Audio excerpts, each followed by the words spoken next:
नाज़रीन मेरा ये पैगाम सारे मुल्क के किसान भाइयों वास्ते ते कन मेरे ले करके ते तवज्जो ना तुसी मेरी गल सुननी है।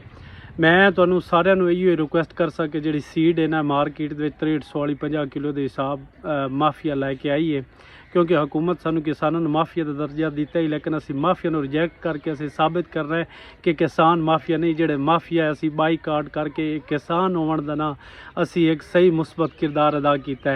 उन्होंने बाईकाट करो, अपने किसान भाइयों जिन्हें घर रखे हुए बीज वेचण वास्ते उन्होंने को लवो, चलो 2-4 मन का फर्क पोसे, कम अज़ कम साडा जिहड़ा है वो ज़मीर तो मुतमिन हो सी कि असी इनकी माफिया का बाईकाट किया है तो अपने किसान भाइयों को फायदा दिता है।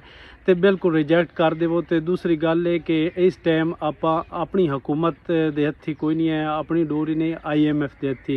आने वाला वक्त किसानों के उत्ते बड़ा भारी होना है, टैक्स लगने ने, ये जड़ियाँ ज़राई अद्वियतां ने इन्हां ते टैक्स लगना है, खादां ते टैक्स लगना है। बहरहाल आने वाले दिहाड़े जिहड़े ने किसान वास्ते अच्छे साबित कोई नहीं होने। मैं आखसां कि बस एक अच्छा इंसान होने का ना एक तुसी मुस्बत किरदार अदा करो, इन्हां चीज़ों का बाईकाट करो जिहड़ी है माफिया दी चीज़ां ने।